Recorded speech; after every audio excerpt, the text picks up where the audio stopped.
പ്രിയപ്പെട്ട ഉസ്താദ്, വേദിയിലുള്ള പണ്ഡിതന്മാർ, സാദാത്യങ്ങൾ, പ്രിയപ്പെട്ട സഹപ്രവർത്തകർ, സഹോദരന്മാർ,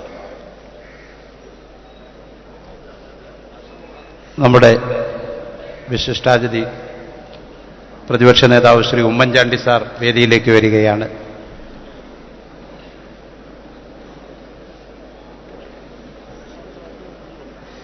ഈ മഹത്തായ സമ്മേളനത്തിൽ ബഹുമാനപ്പെട്ട ശൈഖുന ഉസ്താദിന്റെ നേതൃത്വത്തിൽ ഈ സ്ഥാപനവും ഈ പ്രസ്ഥാനവും എത്രത്തോളം വളർന്നു എന്നതിൻ്റെ ഏറ്റവും വലിയ തെളിവാണ് മർക്കസു സഖാഫത്ത് സുന്നിയയുടെ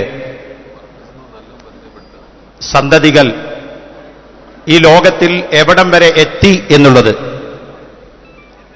ലോകത്തിൻ്റെ എല്ലാ മേഖലയിലും, എല്ലാ രംഗങ്ങളിലും, വിദ്യാഭ്യാസ, സാംസ്കാരിക, നവോത്ഥാന മേഖലകളിൽ മുഴുവൻ ഉദയാസ്തമയം മുതൽ, ഒരർത്ഥത്തിൽ പറഞ്ഞാൽ പണ്ട് സൂര്യനസ്തമിക്കാത്ത സാമ്രാജ്യം എന്ന് വിശേഷിപ്പിക്കുന്ന ബ്രിട്ടീഷ് സാമ്രാജ്യത്തിനേക്കാൾ അപ്പുറത്ത്, ഏഴാം കടലിൻ്റെയും അപ്പുറത്ത് ബഹുമാനപ്പെട്ട മർക്കസിൻ്റെയും ശൈഖുനായുടെയും അലയൊലിയും ശബ്ദവും എത്തി. അവിടുത്തെ ശിഷ്യന്മാർ ഇന്ന് ലോകത്തിൻ്റെ എല്ലാ രംഗത്തും വളർന്നു എന്നുള്ളതാണ് മർക്കസിൻ്റെ ഏറ്റവും വലിയ വിജയം.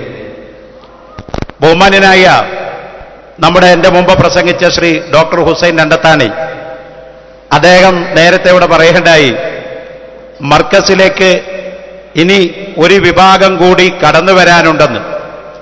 സത്യത്തിൽ മർക്കസിന്റെ ചരിത്രം ഒട്ടുമിക്ക ആളുകളും ക്ഷണിക്കാതെ വന്നവരാണ്. ഞാനങ്ങോട്ട് വരട്ടെ, എനിക്ക് മർക്കസ് ഒന്ന് കാണണം, ഞങ്ങൾക്ക് ശൈഖുനാനെ ഒന്ന് പരിചയപ്പെടണമെന്ന് അങ്ങ് ഡൽഹിയിൽ നിന്നും അതിൻ്റെ അപ്പുറത്ത് ഏഷ്യാ ഭൂഖണ്ഡത്തിന്റെ അപ്പുറത്ത് നിന്ന് വൻകിട ആളുകൾ മർക്കസിലേക്ക് വന്നത് ബഹുമാനപ്പെട്ട ശൈഖുനായുടെ നിഷ്കളങ്കമായ പ്രവർത്തനവും ഈ സ്ഥാപനത്തിന്റെ യഥാർത്ഥമായിരിക്കുന്ന കാഴ്ചപ്പാടുമാണ്.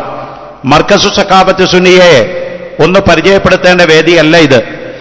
കാരണം ഇവിടുത്തെ വിശിഷ്ടാതിഥികളാണെങ്കിലും ശ്രീ ഉമ്മൻചാണ്ടി സാറാണെങ്കിലും അതുപോലത്തെ വിശിഷ്ടാതിഥികൾ ആരെയാണെങ്കിലും അവർ മർക്കസിലേക്ക് ഒരുപാട് വട്ടങ്ങളായി സന്ദർശനത്തിന് വരുന്നവരാണ്.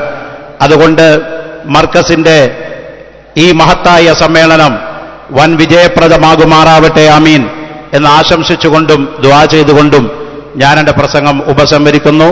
അസ്സലാമു അലൈക്കും വറഹ്മത്തുള്ളാഹി വബറകാതുഹു.